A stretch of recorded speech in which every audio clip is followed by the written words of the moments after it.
अस्सलाम वालेकुम। उम्मीद है आप सब खैरियत से होंगे। आज का हमारा टॉपिक जो है वो थर्ड ईयर के स्टडी गाइडेंस के हवाले से कि थर्ड ईयर को कैसे पढ़ना है, कैसे क्लिनिकल और थ्योरेटिकल साइड दोनों को कवर करना है। देखिए, सबसे पहले मोस्ट इम्पॉर्टेंट चीज़ जो है वो बुक सिलेक्शन है कि आपको कौन से टेक्स्ट बुक्स पढ़ने हैं, क्योंकि हर एक बुक के डिफरेंट राइटर्स मौजूद है मार्केट में। इंडियन राइटर्स भी है, इंग्लिश राइटर्स भी है और पाकिस्तान के शॉर्ट बुक्स भी हैं पाकिस्तानी राइटर्स के।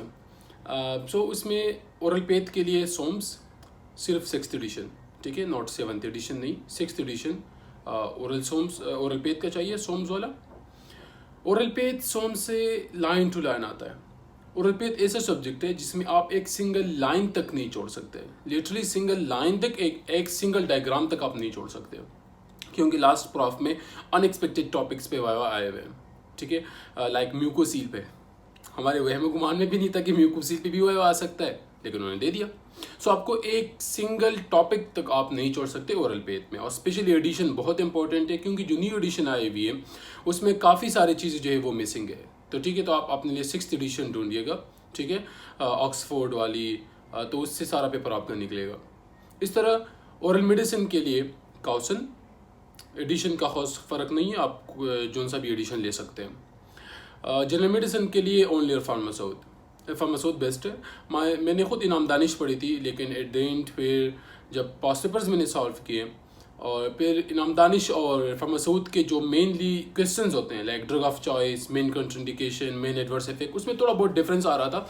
तो बेसिकली उसमें यू नो के बेस्ट ऑफ चॉइस आंसर आपको सेलेक्ट करना होता है, तो फिर वो चीज़ आपको मसला करती है। इस वजह से मैं सिर्फ रिकमेंड करता हूँ इरफान मसूद कि आप इरफान मसूद पढ़े। सर्जरी के लिए आपको दोनों बुक्स पढ़नी पड़ेगी, main textbook Bailey and Love और फिर इरफान मसूद। अब एक बुक पढ़ोगे तो अगर आपको लक अच्छा है तो पेपर निकल जाएगा, वरना इस साल बहुत सारे सप्लीज लगी हैं और एनुअल्स भी लगी हुई है।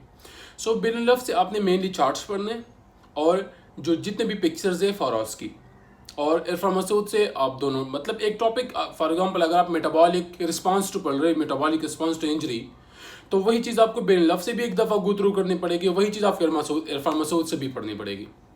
खैर, कोई दो बुक पढ़ सकता है तो वेल एंड गुड, अगर नहीं पढ़ सकता तो मैंने सर्जरी के अपने नोट्स लिखे हैं, दोनों बुक्स को मिला के, अपनी चूडीज़ के क्लास के लेक्चर्स को और इरफान मसूद और बेल लव को, तीनों को मिलाकर मैंने कंबाइन एक नोट बनाया हुआ है जनरल सर्जरी का, ठीक है, वो आपको मिल सकता है। उसकी डिटेल के लिए आप मुझे व्हाट्सअप करें, मैं आपको डिटेल्स बता दूंगा कि आप मेरे नोट्स कैसे हासिल कर सकते हैं। उसके बाद लास्ट जो है वो पेरियो है। तो पेरियो अगेन दो बुक से आपको पढ़नी पड़ेगी, केरेंजा एंड शांति प्रिया। मैं यूपी रिकमेंड नहीं करता, जो छोटा सा बुक आता है यूपी वो मैं रिकमेंड नहीं करता। शांति प्रिया से पूरा पेपर आता है, ठीक है, और केरेंजा से मेनली आपको चार्ट्स और अगेन उसमें टेबल्स जो दिए हुए और पिक्चर्स फॉरॉस्की एंड वाइवा आपको वहाँ से कवर करने हैं, क्योंकि सारे पिक्चर्स वहीं से आते हैं, ठीक है। ये तो होगी बुक रिकमेंडेशन। अब न्यू इस पर सेकेंड ईयर के हवाले से अगर हम देख ले, कंपेयर कर ले थर्ड ईयर की एग्जाम को, तो थर्ड ईयर में आपका 50% क्लिनिकल पार्ट आता है, 50% आपका वो आता है थ्योरी पार्ट आता है। लाइक अगर आप ऑस्की में बैठते हैं तो अगर आपका लक अच्छा है तो आपको 2 क्लिनिकल स्पॉट्स मिलेंगे, वरना हमारी तरह आपको 4 क्लिनिकल स्पॉट्स भी मिल सकते हैं कि चारों के चारों क्लिनिकल्स वहाँ पे रखे हुए हो, ठीक है। तो आपने क्लिनिकल पे भी ध्यान देना है।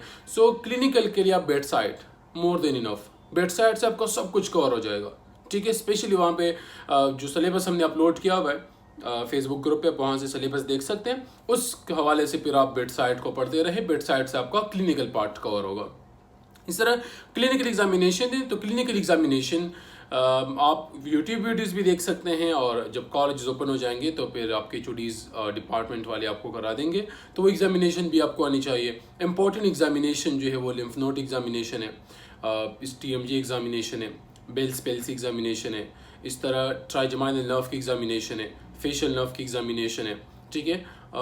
और बस फिलहाल ये हाँ सॉरी, एब्डोमिनल एग्जामिनेशन के लिवर पल्पेट करना है, स्प्लीन पल्पेट करना है, ठीक है, वो एब्डोमिनल एग्जामिनेशन आपको बहुत अच्छे से आनी चाहिए। इसके अलावा ऑस्की कैसे आती है जनरल मेडिसिन में और जनरल सर्जरी में, ठीक है। तो जनरल मेडिसिन जनरल सर्जरी में सिर्फ हिस्ट्रो पिक्चर्स नहीं होती, लाइक सेकेंड में क्या होता था कि सिर्फ हिस्ट्रो पिक्चर्स एंड क्लिनिकल पिक्चर्स बस, लेकिन यहाँ पे ऐसा नहीं है। जनरल मेडिसिन के ऑस्की में आपको एक्सरेज दी जाएगी, आपको लैब रिपोर्ट्स दिए जाएंगे, ठीक है। आपको क्लिनिकल सिनेरियोज दिए जाएंगे, आपको क्लिनिकल पिक्चर्स रखी जाएगी आपके सामने, क्लिनिकल एग्जामिनेशन अलग से होगी, पेशेंट भी टॉक है, ठीक है। इंस्ट्रूमेंट की पिक्चर आपको रखी जाएगी। तो ये सारी चीज़ें आपने लाजमन कवर करनी है, ठीक है, हर एक यूनिट के हवाले से। लाइक अगर इन्फेक्शियस डिजीजेज हैं उसमें आपको सिनेरियो दे सकते हैं या आपको क्लिनिकल पिक्चर दे सकते हैं। अगर ब्लड वाले यूनिट है जनरल मेडिसिन में, वहाँ से आपको क्लिनिकल सिनेरियोज दिए जाते हैं या आपको लैब रिपोर्ट्स दिए जाते हैं। अगर लंग्स वाला है या हेपेटोलॉजी है, ठीक है, वहाँ पे आपको, या रिस्पायरेटरी सिस्टम है तो वहाँ से आपको एक्सरेज दी जा सकती है, ठीक है। एस्थमा पे, सीओपीडी पे, इस तरह जो कार्डियोमेगेले पे, इसमें आपको एक्सरेज रखी जाती है, ठीक है। इस तरह इंस्ट्रूमेंट, जितने सर्जिकल इंस्ट्रूमेंट है उसमें सर्जरी में और मेडिसिन में भी, दोनों में आपको इंस्ट्रूमेंट रखी जाती हैं। फोलिस के कैथेटर, सर्जरी में जितने जो सर्जिकल सिसर्स यूज़ होती हैं उन सब की आपको आनी चाहिए। कुछ फीचर्स और यूजेस एंड कंट्राइंडिकेशन वो खैर आपको सारे बुक्स में मिल जाएंगे। इंस्ट्रूमेंट्स जो है वो जनरल सर्जरी के ब्रेनलॉफ के दूसरे एडिशन के बिल्कुल लास्ट पे उन्होंने कुछ इंस्ट्रूमेंट जो है वो डिस्क्राइब किए हुए। बाकी जो है आपको मेरे नोट्स से मिल जाएंगे। मेरे जनरल सर्जरी और जनरल मेडिसिन के नोट्स जो है उसमें मैंने इस साल ऑस्की ऑर्गेनाइज की हुई है, मैंने पूरी की पूरी ऑस्की लिखी हुई है, इंस्ट्रूमेंट्स की भी और बाकी सब चीज़ों के भी, तो वो भी आप ले सकते हैं फॉर ऑस्की। ओरल पेथ, तो ओरल पेथ में देखो कि ओरल पेथ में आपने मेन चीज़ क्या याद रखनी है। ओरल पेथ जब आप पढ़ते हो तो सबसे पहले चीज़ है कॉज, कि आपको जीन्स का पता होना चाहिए, कौन सा जीन या कौन सा बैक्टीरिया, कौन सा वायरल एजेंट या कौन सी डिफॉर्मिटी किस वजह से इन्वॉल्व है उस डिजीज में, ये आपको पता होना चाहिए। पहला क्वेश्चन तो आपको यहाँ से बनेगा कि एटियोलॉजी बताओ, ठीक है। उसके बाद दूसरा क्वेश्चन आपको मिलेगा क्लिनिकल एग्जामिनेशन से। लाइक क्लिनिकल एग्जामिनेशन में स्पेसिफिक फीचर्स होते हैं, ठीक है। लाइक हम कह सकते हैं कि मीजल्स में कॉप्लेक्स स्पॉट्स होते हैं, ठीक है। इसी तरह उसके बाद क्लिनिकल एग्जामिनेशन के बाद हिस्टोलॉजिकल फीचर्स, कि हिस्टोलॉजिकल फीचर्स आपको क्या नजर आएगी। लाइक ओरल पेथ में बहुत सारे बास्केट वेव अपीयरेंस है, टेनिस रैकेट अपीयरेंस है, ठीक है। इसके अलावा जो है बहुत सारी अपीयरेंसेज और है, इस वक्त मुझे सारी याद नहीं है, लेकिन जहाँ पे आपको ये फीचर नजर आए स्पेसिफिक हिस्टोलॉजिकल फीचर्स, तो ये बहुत इंपॉर्टेंट है, बहुत इस पर लाजमन क्वेश्चन आते हैं। उसके बाद radiographic features, like radiographic features में अगेन स्पेसिफिक अपीयरेंसेज आती है, ठीक है। उसमें हमारे पास अल्लाह भला करे,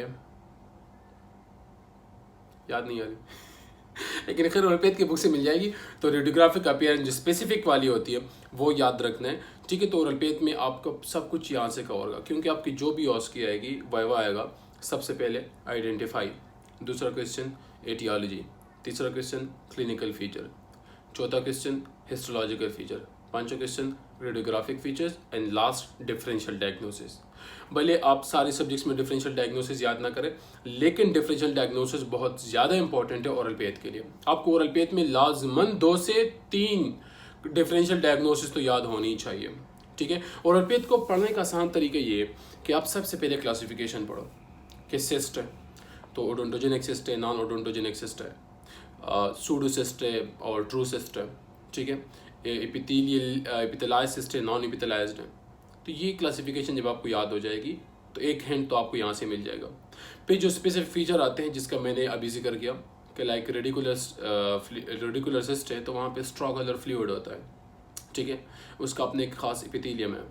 तो ये सब आप याद करेंगे, उसके बाद आप पास पेपर्स उठाएं, पास पेपर सॉल्व करें, आपका ओरल पेथ कवर हो जाएगा। लेकिन अगेन मैं कहूँगा कि ओरल पेथ में 1 से 17 तक चैप्टर्स आप एक चीज़ नहीं छोड़ोगे। स्पेशली जो उन्होंने साइड पे ब्लू कलर के टेबल्स बनाए हुए हैं वो टेबल्स तो बिल्कुल भी नहीं मिस करने। उस टेबल का तो एक एक लफ्ज़ आपको पढ़ना है, ठीक है। उसके बाद जनरल मेडिसिन है, तो जनरल मेडिसिन में आपने अगेन एटियोलॉजी याद करनी है कि मेन कॉज कौन सा है, क्लिनिकल फीचर्स जो यूनिक होते हैं, ठीक है, वो याद रखने। लाइक अगर हम कार्डियोवैस्कुलर की बात करें तो वहाँ पे है कि पेन सिस्टोलिक मरमर है, डायस्टोलिक मरमर है, सिस्टोलिक मरमर है, ठीक है। तो ये हर एक डिजीज़ के साथ स्पेसिफिक है। अगर हम हेपेटोलॉजी की बात करें तो हेपेटोसेलुलर कार्सिनोमा में सबसे मेन डिफिशिएंसी जो होती है वो अल्फा 1 ट्रिप्सिन एंजाइम की होती है, ठीक है। तो आपको वहाँ से पता चल जाएगा। इस तरह अगर हम GIT की बात करें तो गर्ट डिजीज़ की बात करें, ठीक है, तो वहाँ से भी आपको स्पेसिफिक फीचर्स मिल जाएंगे। तो डिजीज़ को याद करने का आसान तरीका है कि सबसे पहले आपको कॉज पता होना चाहिए कि कॉज कौन सा है, दूसरा क्लिनिकल फीचर क्या है। अगर हम टाइफाइड की बात करते हैं तो टाइफाइड में रोज स्पॉट्स होते हैं, अगर डेंगू की बात करते हैं तो उसमें रेशेस बन जाते हैं पूरी बॉडी पे, ठीक है। इस तरह अगर हम रिस्पायरेटरी की बात करते हैं तो वहाँ से वीजिंग साउंड सुनाई देती है, ठीक है, शॉर्टनेस ऑफ ब्रेथ हो जाती है। उसके बाद इस ट्रीटमेंट पे आ जाते हैं, ठीक है। तो अच्छा, रेडियोग्राफिक फीचर्स आपको याद होने चाहिए कि डायग्नोस्टिक मेथड्स कौन से होते हैं। तो मेनली हम जनरल मेडिसिन में CBCs कराते हैं, CT स्कैन कराते हैं, MRI कराते हैं, अल्ट्रासाउंड कराते हैं, लेकिन अब इतने सारे मौजूद हैं। लेकिन आपसे क्वेश्चन पूछा जाता है, which are the following is accurate diagnosis and which are the following is initial choice of investigation. तो ये दोनों क्वेश्चंस जो है ये इरफान मसूद में ब्लू हेडिंग्स में मेंशन है, उन्होंने उसको ब्लू हाईलाइट किया हुआ है। तो इरफान मसूद में जहाँ जहाँ पे ब्लू हाईलाइट आ रहा है, इट्स मीन ये इंपॉर्टेंट है, ठीक है। ये पॉइंट जहन में रख लो। डायग्नोसिस आप हर जगह दो पढ़ोगे, एक होगा कि best initial diagnosis for this disease is ultrasound, उसके बाद दूसरी जगह पे लिखा होगा कि द कन्फर्मेटरी टेस्ट या the most accurate one is this one. तो आपको दोनों याद रखने हैं, इसमें आपको कंफ्यूज नहीं होना, इस पे आपको लाजमन क्वेश्चंस आते हैं, ठीक है। उसके बाद रेडियोग्राफिक फीचर्स कुछ होते हैं, लाइक रेडियोग्राफ में ये है कि कार्डियोमेगली में हार्ट का साइज इनलार्ज हो जाता है। इस तरह एक और डिजीज़ है, शायद इस वक्त मुझे याद नहीं है, लेकिन उसमें यह है कि ट्रेकिया डिविएट हो जाता है एक तरफ पे, ठीक है। तो ये सारे फीचर्स आपको याद होगी तो आपको सिनेरियो हेल्प करने में काफ़ी आसानी हो जाएगी। उसके बाद लास्ट है ट्रीटमेंट ऑप्शंस, कि ट्रीटमेंट ऑप्शन आपके पास कौन से हैं। तो ट्रीटमेंट को याद करने का तरीका ये है कि सबसे पहले आप ट्रीटमेंट को डिवाइड करें। अगर लाइफस्टाइल मॉडिफिकेशन है तो सबसे पहले लाइफस्टाइल मॉडिफिकेशन बताना है और लिखना है। दूसरी जगह पे आएगा मेडिकल ट्रीटमेंट, कि हम ड्रग्स कौन से दे सकते हैं। अब आपको सारे ड्रग्स याद करने की जरूरत नहीं है। अगर एंटीवायरल है तो जिस ड्रग के सामने लिखा हुआ है कि this is the drug of choice, तो आपने वो ड्रग भी याद रखना है, उसकी डोज भी याद रखनी है। वरना अगर बहुत सारे ड्रग्स एक लिस्ट में मेंशन है तो आप 2-3 ड्रग्स याद कर लो ताकि आप ऑस्की में लिख सको। इस तरह अगर सर्जिकल प्रोसीजर्स हैं तो वो सर्जिकल प्रोसीजर हम कब परफॉर्म करते हैं यही याद रखना है, और सर्जिकल प्रोसीजर्स के नाम आपको पता होने चाहिए, क्योंकि आपको ऑस्की में, जनरल मेडिसिन में जब ऑस्की आती है, ठीक है, सबसे पहले आपको बताया जाता है आइडेंटिफाई द केस या diagnose the case. Case diagnose कर लिया, उसके बाद आपसे एटियोलॉजी पूछी जाएगी, clinical feature, radiograph, diagnostic methods, कि आप कौन सा डायग्नोस्टिक मेथड यूज करोगे और कौन से ट्रीटमेंट ऑप्शन। अभी हमारी जो ऑस्की हुई थी प्रॉफ में, उसमें हर एक स्पॉट में ये मेंशन था कि list 3 to 4 diagnostic options and list 3 to 4 treatment options. तो आपको मिनिमम 3 to 4 डायग्नोसिस भी याद होनी चाहिए कि हम कौन से डायग्नोस्टिक मेथड यूज करते हैं। आपको एटलीस्ट 3 से 4 ट्रीटमेंट ऑप्शंस भी याद होने चाहिए कि हम किस किस वायरस को ट्रीट कर सकते हैं। मेडिकल ट्रीटमेंट हम कर सकते हैं, हम सर्जरी कर सकते हैं, हम लाइफस्टाइल मॉडिफाई कर सकते हैं, डिफरेंट ऑप्शंस है। तो आपको एटलीस्ट ये सारे याद रखने हैं। लेकिन जहां पे ड्रग ऑफ चॉइस आएगा, जहां पे इनिशियल ड्रग ऑफ चॉइस आएगा, जहां पे ट्रीटमेंट ऑफ चॉइस आएगा, भले वो सर्जरी क्यों ना हो, तो ये चॉइस वाली बात आपने लाजमन याद रखनी है, क्योंकि यही मेन बेसिक है आपका। इस तरह अगर इन्फेक्शियस डिजीजेस पे हम आए तो आपको वहां पे सिनेरियो दिया जाता है, 8 से 9 लाइन का, 7 to 8 लाइन सिनेरियो होता है, ठीक है। तो जब आपको एक डिजीज के स्पेसिफिक फीचर्स याद होते हैं, फॉर एग्जांपल हम मीजल्स की बात करें तो मीजल्स में पैरामिक्सोवायरस इन्वॉल्व होता है, पहला हिंट पॉइंट। मीजल्स पे कॉप्लेक्स स्पॉट होता है, दूसरा पॉइंट। लेकिन कॉप्लेक्स स्पॉट जरूरी नहीं को आपको कॉप्लेक्स स्पॉट्स बता दें, वो आपको कॉप्लेक्स स्पॉट्स की डिस्क्रिप्शन भी बता सकते हैं कि white plaque present on the buccal mucosa, ठीक है, surrounded by red bound borders, ठीक है। अब ये कौन सा डायग्नोसिस केस, तो कॉप्लेक्स स्पॉट्स की जिक्र हो रहा है, तो जिस तरह इसके स्पेसिफिक फीचर्स आते हैं वो आपको लाजमन याद होने चाहिए। ये आपको बहुत हेल्प करते हैं सॉल्व करने में सिनेरियोज, ठीक है। ऑस्की के हवाले से तो इंशाल्लाह हम अपना जो हमारा ग्रुप है नेट्स BDS फोरम, जैसे जैसे एग्जाम करीब आता जाएगा तो हम वहाँ पे पोस्ट करते जाएंगे कि आपने ऑस्की में किन किन चीज़ों को कवर करना है, कौन से एक्सरेज आपने करने हैं, कौन से अपने लैब रिपोर्ट्स देखने हैं, कौन से आपने सिनेरियोज देखने हैं, कौन से आपने जो है वो CT स्कैन देखने हैं, कौन से आपने क्लिनिकल एग्जामिनेशन याद रखनी है, ठीक है, और कौन से इंस्ट्रूमेंट्स आपको आ सकते हैं, ठीक है। तो इसको पूरा कवर करने इरफान मसूद से स्टार्ट करो। मोस्ट इंपॉर्टेंट यूनिट जो है मेडिसिन में रिस्पायरेटरी यूनिट है, हेपेटोलॉजी है, लीवर वाला, ठीक है, ब्लड है, इन्फेक्शियस डिजीजेस है, CVS है, ठीक है, और र्यूमेटोलॉजी है, एंडोक्राइनोलॉजी है। ये 7 यूनिट तो आपने हर हाल में करने हैं, हर हाल में। इसके बाद जो नेफ्रोलॉजी रह जाती है, न्यूरोलॉजी रह जाती है, GIT रह जाती है, ठीक है। तो इनसे क्वेश्चंस आते हैं लेकिन इतने ज़्यादा नहीं आते, आपने ये भी कवर करने हैं। लेकिन जो मैंने बताया ये मोस्ट इंपॉर्टेंट है, मोस्ट ऑफ द ऑस्कीज वाइवाज ये सब यहाँ से आते हैं, ठीक है, तो ये आपको अच्छे से याद होने चाहिए। सो जनरल मेडिसिन में बस यही है। पिक्चर्स जो है अगेन आप बहुत इंपॉर्टेंट पिक्चर्स लाइक थायराइड की पिक्चर्स जनरल सर्जरी में भी आपको मिल जाएगी, ठीक है। उसके बाद जनरल सर्जरी, तो जनरल सर्जरी में अगेन जैसे मैंने पहले कहा कि आपको दोनों बुक्स पढ़नी पड़ेगी। सिलेबस हमारे फेसबुक ग्रुप पे अवेलेबल है, जनरल सर्जरी का मैंने पोस्ट किया हुआ है, आप वहाँ से जाके देख सकते हैं कि आपको कौन कौन से टॉपिक कवर करने हैं जनरल सर्जरी में। फिर ये कि जनरल सर्जरी में अगेन ऑस्की जो आती हैं, वाइवास जो आते हैं, वो क्लिनिकल पार्ट होता है और थ्योरेटिकल पार्ट होता है। तो क्लिनिकल पार्ट में abdominal examination, lymph node examination, Bell's palsy, trigeminal nerve examination, ठीक है, और इसके अलावा इंस्ट्रूमेंट्स जितने हैं उन पे भी वाइवा आ सकता है, ठीक है। तो ये आपने लाजमन कवर करने हैं। कौन से इंस्ट्रूमेंट्स कवर करने हैं, अगेन हम जो है वो एक लिस्ट प्रोवाइड कर देंगे नेट्स BDS फोरम पे, आप सब ज्वाइन करें उस ग्रुप को, वहाँ पे हम पोस्ट कर देंगे कि आपने कौन कौन से इंस्ट्रूमेंट्स कवर करने हैं, ठीक है। इसके बाद जो है जनरल सर्जरी में इम्पोर्टेंट जो है वाइवा के लिए थायराइड है, सबसे मोस्ट इम्पोर्टेंट थायराइड पे वाइवा आता है। अच्छा, इस साल उन्होंने डिफरेंट टॉपिक्स पे यूनिक टॉपिक पे वाइवा दिए थे, लाइक गाउनिंग कैसे करते हैं, डी गाउनिंग, गाउन कैसे पहनोगे, कैसे उतारोगे, स्पेसिफिक प्रोसीजर है, ग्लव्स कैसे पहनोगे, कैसे उतारोगे, ठीक है। उसके बाद जो है तीसरा था सूचर्स पे, कि सूचर्स कैसे लगाओगे, ये आपको आनी चाहिए। अगर आपके कॉलेज ने नहीं कराए आपको सूचर्स परफॉर्म कैसे करते हैं, तो आपको बतानी चाहिए अपने कॉलेज को कि भाई डिपार्टमेंट वालों को बता दो कि भाई हमें सूचरिंग करना सिखाओ, क्योंकि प्रॉफ में इसी पे वाइवा आए थे, उन्होंने आर्टिफिशियल स्किन रखा हुआ था, कहते इस पे सूचरिंग करके दिखाओ, ठीक है। तो सर्जरी में आप देखो कि पूरा सब कुछ क्लिनिकल है, थ्योरी बहुत कम है, गाउनिंग है, डिगाउनिंग है, डिपार्टमेंट वाले से को आपको सिखा दे। ग्लव्स का प्रॉपर मेथड क्या है पहनने का और फिर उतारने का, वो आपको आना चाहिए, ठीक है। उसके बाद जो है सूचरिंग आपको आनी चाहिए कि आप सूचरिंग कैसे करते हो, ठीक है। और एक मोस्ट इंपॉर्टेंट चीज़, सॉरी मैं भूल गया, जनरल मेडिसिन में और सर्जरी दोनों में हिस्ट्री टेकिंग, आपको हिस्ट्री टेकिंग आनी चाहिए। और हिस्ट्री टेकिंग में मोस्ट इम्पॉर्टेंट सबसे पहले सलाम, इंट्रोडक्शन।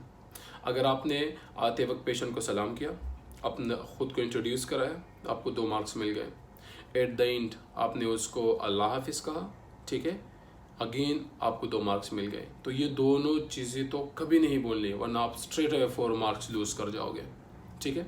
उसके बाद जो है हिस्ट्री टेकिंग आपके अगेन आप बेड साइड से देख सकते हो, ज़्यादातर जो है वो चेस्ट पेन की हिस्ट्री आती है, हेडेक की हिस्ट्री आती है, डेंटल पेन की हिस्ट्री आती है, ठीक है, एब्डोमिनल पेन की हिस्ट्री आती है, थायराइड की या स्वेलिंग अगर कोई लंप बन जाए, ठीक है, बॉडी में कहीं पे, ज़्यादातर वो थायराइड की देते हैं लंप स्वेलिंग, ठीक है। तो आपको स्वेलिंग की हिस्ट्री आनी चाहिए कि आप स्वेलिंग की हिस्ट्री कैसे देते हो। आपको डायरिया की हिस्ट्री, रिस्पायरेटरी डिजीज़ की हिस्ट्री जो एस्थमा COPD होते हैं, वॉमिटिंग की हिस्ट्री एंड नोजिया की हिस्ट्री, ये आपको लाजमन आने चाहिए, ठीक है। अगेन सारे मेरे नोट्स में मेंशन है, आप वहाँ से देख सकते हैं। स्पेसिफिक क्वेश्चंस है, बेसिकली आपने एक मेथोडोलॉजी फॉलो करनी होती है। जब आपने वो फ्लो चार्ट पूरा फॉलो कर दिया जिसे लिखा हुआ है, ठीक है, तो आपको फुल मार्क्स मिल जाएंगे। फिर एक और इम्पोर्टेंट चीज़ कि जब आप जाते हो पेशेंट को क्लिनिकल एग्जामिन करने के लिए, तो आपके सामने ग्लव्स रखे होंगे और सैनिटाइजर रखा होगा। आपने लाजमी सबसे पहले सैनिटाइजर यूज़ करना है, उसके बाद आपने ग्लव्स पहनने हैं। अगर सैनिटाइजर नहीं है तो ग्लव्स पहन लो, अगर ग्लव्स नहीं है तो सैनिटाइजर लगाओ, अगर दोनों नहीं है तो आज तक एग्जामिनर कि सर सैनिटाइजर ग्लव्स नहीं है, आपको मार्क्स मिल जाएंगे। मैं गया स्पॉट पे, सैनिटाइजर नहीं रखा हुआ था, ग्लव्स नहीं थे, मैंने नहीं लगाए, पेशेंट को एग्जामिन कर दिया, वापस आया, पूछा बेटा सैनिटाइजर लगाया, मैंने कहा नहीं सर, है नहीं। ग्लव, मैंने कहा सर वो भी नहीं है, कहते मुझसे पूछा तो आपने लाजमन पूछना है कि सर सैनिटाइजर कहाँ है, सर ग्लव्स कहाँ है, अगर है तो आपने लाजमन यूज़ करने। अगेन 2 मार्क इसी चीज़ के हैं। तो वाइवा में, हिस्ट्री में और एग्जामिनेशन में सबसे आसान तरीका जो है मार्क्स लेने का, वो ये है कि सैनिटाइजर यूज़ करो, ग्लव यूज़ करो, पेशेंट को सलाम करो, खुद को इंट्रोड्यूस करो और फिर जाते वक्त अल्लाह हाफिज़ को। ये आपको ऐसे हैं कि एटलीस्ट आपको 4 to 5 मार्क्स तो ऐसे ही मिल जाएंगे, भले बाकी आपको एग्जामिनेशन में कुछ आता हो या ना आता हो, ठीक है।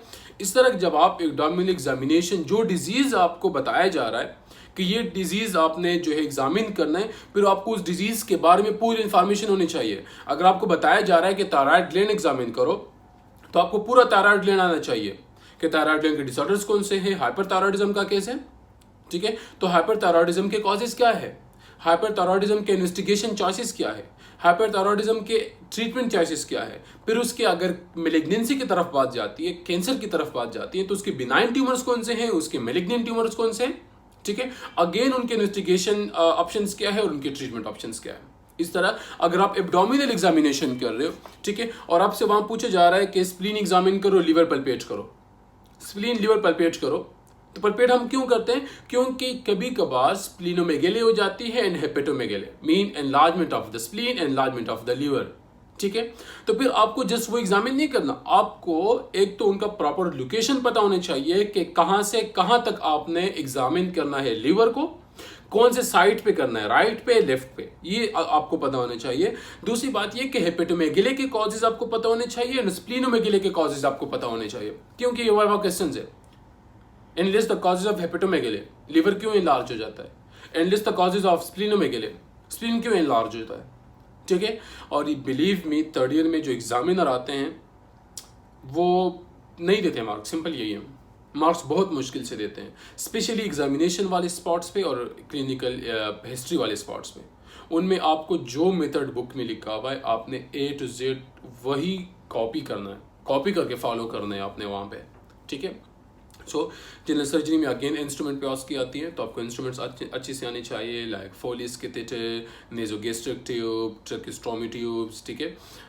इसके अलावा एक 3-4 इंस्ट्रूमेंट्स और हैं, इसका सर्जिकल इंस्ट्रूमेंट्स जितने हैं, ठीक है। तो ये अगेन आपको मेरे नोट्स से मिल जाएंगे, या अगेन हम नेट्स BDS फोरम पे बता देंगे कि आपने कौन कौन से इंस्ट्रूमेंट्स और कौन कौन सी चीज़ें जो है वो करके जानी, वो आपको याद रखना ज़रूरी है। बुक्स मैंने बता दिया कि आप बेनिलव यूज़ करें, स्पेशली बेनिलव से चार्ट्स पढ़ें, ठीक है, और चार्ट्स के साथ साथ आप वहाँ से पिक्चर्स देखें और फार्मासूट्स पढ़े साथ। अगर दोनों नहीं पढ़ सकते तो मेरे नोट्स ले लो, अल्हम्दुलिल्लाह उससे आपका 90% पेपर कवर हो जाएगा। उसके बाद ओरल पेथ के हवाले से मैं एक बात बोल गया कि ओरल पेथ के लिए अगेन मेरे नोट्स में चैप्टर वाइज मैंने ऑस्की बनाई हुई है, लाइक 1 to 17 चैप्टर्स है, तो मैंने चैप्टर वाइज ऑस्की बनाई हुई है। सिस्ट के ऑस्की अलग है, डेंटल केरीज के ऑस्की अलग है, और पॉसिबल क्वेश्चन जितने बनते हैं वो सारे के सारे मैंने वहाँ पे लिखे हुए हैं, तो अगेन वो आप हासिल कर सकते हैं। Perio and oral medicine, oral medicine कैसे पढ़ना है, इसमें बहुत कन्फ्यूजन होती है। देखिए ओरल मेडिसिन में कुछ चैप्टर्स है जो अपने अलग से पढ़ने हैं। ओरल मेडिसिन में the most important one chapter is diagnosis वाला, स्टार्ट में जो है, ठीक है। डायग्नोस्टिक मेथड उसमें सारे मेंशन है, CT स्कैन मेंशन है, एक्सरेज मेंशन है, MRI मेंशन है, हर एक की यूजेस बताए हुए, वो आपको लाजमन याद आने चाहिए। उसके बाद जो अच्छा इसमें वेसिकुलर बुलस डिसऑर्डर्स बहुत ज़्यादा इंपॉर्टेंट है, इन्फेक्शियस डिजीजेस बहुत ज़्यादा इंपॉर्टेंट है, ठीक है, और TMJ एंड सलाइवरी ग्लैंड्स बहुत ज़्यादा इंपॉर्टेंट है। अगेन आप ओरल मेडिसिन में आपने बेसिकली पढ़ने 2 चीज़ें हैं, diagnosis, management. Like for example infectious disease है, मीजल्स वायरल डिजीज़ है, आपने उसकी पैथोजेनेसिस पढ़ी कि ये कैसे डिजीज़ कॉज होता है, कौन कॉज करते हैं, आपने ओरल पेथ में पढ़ लिया। इसी सेम डिजीज़ की डायग्नोसिस कि आप उसको डायग्नोस कैसे करोगे और उसको मैनेज कैसे करोगे, ये दोनों चीज़ आपको ओरल मेडिसिन से पढ़नी है। सो बेहतर यही है कि जब आप एक चैप्टर ओरल पेथ से पढ़ो, लाइक वेसिकुलर बुलस डिसऑर्डर है, जब आपने ओरल पेथ से पैथोजेनेसिस पूरी पढ़ ली, सेम उसी टाइम ओरल कॉसन का बुक उठाओ, वहाँ पे ये चैप्टर खोलो और इसकी डायग्नोसिस मैनेजमेंट याद करो, और स्पेशली ड्रग्स के डोजेज आपको लाजमन याद होने चाहिए, ठीक है। तो सारे इस दफ़ा जितने भी क्वेश्चंस थे ओरल मेडिसिन में वो सारे के सारे डायग्नोसिस बेस पे थे कि डायग्नोसिस क्या है और ट्रीटमेंट क्या है। ट्रीटमेंट में हम कौन सा ड्रग देते हैं और ड्रग की कौन सा डोज देते हैं, कितना डोज देते हैं हम, तो ये आपको ओरल मेडिसिन में याद होने चाहिए। ओरल मेडिसिन में इंपॉर्टेंट चैप्टर्स जो है वो वेसिकुलर बुलस डिसऑर्डर्स हैं, सिस्ट है, इसके अलावा जो सलाइवरी ग्लैंड डिसऑर्डर्स है, ठीक है, बोन वाला है, TMJ वाला है, और स्टार्ट डायग्नोस्टिक वाला। अगर कुछ मैं मिस कर रहा हूँ तो मैं नेट्स BDS फोरम पे बता दूंगा कि अगेन ये चैप्टर्स इंपॉर्टेंट है, अपने हर हाल में कवर करने।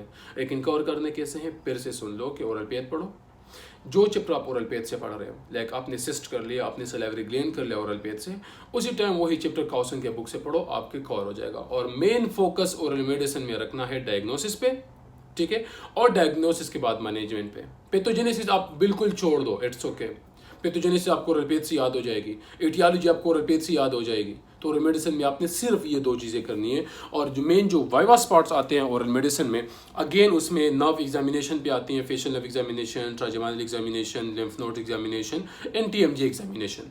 ये एग्जामिनेशन आपने ओरल मेडिसिन में कवर करनी है। और साथ में ओरल मेडिसिन में जो वेसिकुलर बुलस डिसऑर्डर्स हैं, सलाइवरी ग्लैंड्स हैं, उस पर ज़्यादातर वाइवा स्पॉट्स आते हैं। ठीक है, तो ये आपको आने चाहिए। ओरल मेडिसिन पेरियो का पेपर 1 बनता है, 45 बिस्क्यूज ओरल मेडिसिन से होते हैं, 45 पेरियो से होते हैं। अगेन पेरियो मैंने बता दिया कि आपने शांति प्रिया भी फॉलो करना है और आपने केरेंजा भी।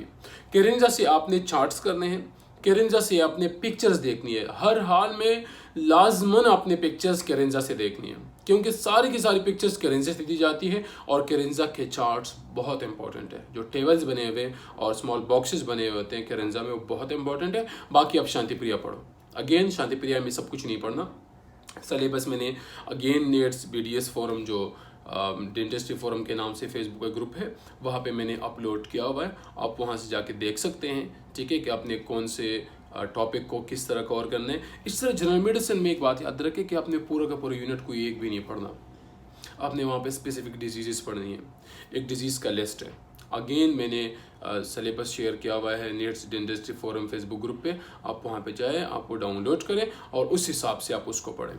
और लास्ट जो है मैं अपने नोट्स के बारे में बात करूँगा कि अभी तक अल्हम्दुलिल्लाह मेरे नोट्स बहुत सारे स्टूडेंट्स ने लिए हैं। ठीक है, इंशाल्लाह जिस तरह CD के नोट्स ने आप लोग के बहुत हेल्प की थी, उम्मीद करता हूँ कि ये नोट्स भी आप लोग के बहुत काम आएंगे। मेरे नोट्स जो है सर्जरी के तो डिटेल के नोट्स हैं। ठीक है, और उसमें उसकी भी मेंशन है, सो उसमें तो हर एक चीज़ आपको मिल जाएगी। लेकिन जो ओरलपैथ के नोट्स हैं और जनरल मेडिसिन के नोट्स हैं, उसमें लाइक जस्ट इम्पॉर्टेंट फीचर्स, जैसे मैंने स्टार्ट में बात की कि ओरलपैथ में आपको क्या याद रखने की ज़रूरत है, इम्पोर्टेंट जीन्स इन्वॉल्व या एटियोलॉजी या क्या कॉजिंग एजेंट, दूसरा इम्पोर्टेंट हिस्टोलॉजिकल फीचर्स, तीसरा important radiographic features, differential diagnosis, और फिर सेम उसी के डायग्नोसिस मैनेजमेंट ओरल मेडिसिन वाले पार्ट से वो मैंने एक 4-5 लाइंस में लिखी हैं। ठीक है, फॉर एग्जांपल रेडिकुलर सिस्ट है तो उसकी जितने इंपॉर्टेंट फीचर्स है कि स्ट्रोकुलर फ्लूइड होता है, ये एपिथेलियम होता है, यहाँ से ये एराइज होता है, मेन इसका कॉजिंग एजेंट ये है। ठीक है, उसके बाद इसके ट्रीटमेंट ऑप्शंस ये है, इसके डायग्नोस्टिक ऑप्शंस ये है, तो मैंने एक स्मॉल पैराग्राफ के फॉर्म में लिखे हुए। तो these notes are not enough, आपको पहले हर हाल में बुक पढ़ना है। आप पहले सिस्ट बुक से पढ़ो, लेकिन जब इतना सब कुछ पढ़ लोगे तो आप कंफ्यूज हो जाओगे कि मैंने क्या याद रखना है, क्या याद नहीं रखना। तो उस चीज़ को मैंने कवर किया हुआ है अपने नोट्स में कि आप ओरलपैथ के नोट्स खोलो। ठीक है, वहाँ से आप देखो कि आपने कौन कौन से फीचर्स याद रखने हैं। आपको सिनेरियोज दिए जाएंगे, लेकिन एट द एंड क्वेश्चंस आपके इसी पॉइंट के बारे में आपसे पूछी जाएगी। इस तरह ऑस्की चैप्टर वाइज है, तो अगेन आपने सिस्ट वाले चैप्टर कवर कर लिया। ठीक है, उसी टाइम चैप्टर कवर करने के बाद मेरे नोट्स खोलो, सिस्ट के ऑस्की निकालो कि कौन कौन से सिस्ट पे ऑस्कीज आ सकती है। उन सिस्ट की पिक्चर्स जो है आप सोम से देख लो कि ये पिक्चर्स मुझे याद रखनी है एग्जाम के लिए। इस तरह चैप्टर वाइज ऐसा करते जाओ, आपको ओरल मेडिसिन भी कवर हो जाएगा, आपको ओरलपैथ भी कवर हो जाएगा। फिर अगेन इस तरह जनरल मेडिसिन है, जनरल मेडिसिन में आपको कौन से इंपॉर्टेंट क्लिनिकल फीचर्स पता होने चाहिए, आपको कौन से important diagnostic feature like choice of diagnosis, accurate diagnosis, choice of treatment, choice of drug. ठीक है, ये सब अगेन एक पैराग्राफ के फॉर्म में मेंशन है और पैराग्राफ के नीचे मैंने लिखा हुआ है कि ये इस डिजीज़ का है। तो अगेन आप इरफान मसूद पढ़ो, पूरा पढ़ लोगे इरफान मसूद में, आप उसकी नॉर्मल फिजियोलॉजी भी पढ़ लोगे, पैथोलॉजी भी पढ़ लोगे, डायग्नोसिस भी पढ़ लोगे, मैनेजमेंट भी पढ़ लोगे, कॉम्प्लिकेशंस भी पढ़ लोगे। लेकिन आपने क्या क्या याद रखना है या अगेन मेरे नोट्स में मेंशन है, आप वहाँ से याद कर सकते हैं। और सेम ऑस्कीज भी मेंशन है, तो आप जो यूनिट कवर कर रहे हो, CVS आपने कवर किया, ऑस्की वाले पार्ट पे जाओ, CVS के ऑस्की कवर करो, हेपेटोलॉजी कवर किया, लिवर रिस्पायरेटरी कवर कर लिया, ऑस्की में जाओ रिस्पायरेटरी पार्ट को कवर कर लो और लीवर वाले पार्ट को कवर कर लो। तो ऐसे आप कवर करते जाओगे तो आपके लिए आसानी होगी। और लास्ट जो है वो पेरियो के नोट्स है, तो पेरियो के नोट्स जो है जस्ट इंपॉर्टेंट पॉइंट्स है कि कौन से लाइक सिंगल लाइन पॉइंट्स है कि आपको कौन कौन से पॉइंट्स जो है वो पता होने चाहिए। तो ये जस्ट फॉर रिविजन है। सर्जरी नोट्स डिटेल में है, वो आप पढ़ सकते हो, इनफ है। लेकिन जो बाकी नोट्स है इसके लिए आपको मेन बुक्स पढ़ने हैं, मेन बुक्स लाजमी पढ़ने हैं, उसके बाद जो है बाकी आप रिवीजन के लिए मेरे नोट्स ले सकते हो। ठीक है, उम्मीद है आप लोगों के जहन में जो भी क्वेश्चंस होंगे मैंने क्लियर किए होंगे। स्टिल अगर किसी का कोई भी क्वेश्चन रहता है तो वो मुझसे पूछ सकते हैं। ठीक है, कमेंट करें वीडियो के नीचे या आप व्हाट्सअप मैसेज कर सकते हैं। ठीक है, मेडिकल ट्यूटर वाले नंबर पे nets BDS forum group available है, वो आप वहाँ पे आकर हेल्प ले सकते हैं। नेट्स डेंटिस्ट्री फोरम फेसबुक के ग्रुप है, आप वहाँ आके पोस्ट कर सकते हैं अपने क्वेश्चंस, या आप डायरेक्टली हमें अपने क्वेश्चंस भेज सकते हैं। इंशाल्लाह हमारी पूरी कोशिश होगी कि आपके जितने भी कॉन्सेप्ट है वो हम क्लियर कर सके और आपके जितने भी क्वेश्चंस हैं उनका हम जवाब दे सकते हैं। शुक्रिया। उसके बाद लास्ट मैसेज के हमने डेंटल स्टूडेंट्स को एक प्लेटफॉर्म पे इकट्ठा करने के लिए हमने nets national association for dental students Pakistan के नाम से हमने एसोसिएशन बनाया हुआ है। उसके बारे में डिटेल जानने के लिए आप हमसे कांटेक्ट कर सकते हैं, और ये बहुत यूनिक डेंटल प्लेटफॉर्म है जो आपको बहुत हेल्प करेगा आगे, ठीक है। उसकी डिटेल के लिए अगर कोई इंटरेस्टेड हो तो वो हमसे रब्ता करें, हम आपको डिटेल्स बता देंगे कि बेसिकली इसका एम क्या है और हमारे गोल्स क्या है और हम उस गोल्स को कैसे अचीव करेंगे, पूरी इन्फॉर्मेशन आपको मिल जाएगी। एट द एंड एक यही रिक्वेस्ट है कि हमारे यूट्यूब चैनल को सब्सक्राइब करें, वीडियो को लाइक करें और शेयर करें अपने फ्रेंड्स के साथ। Thank you.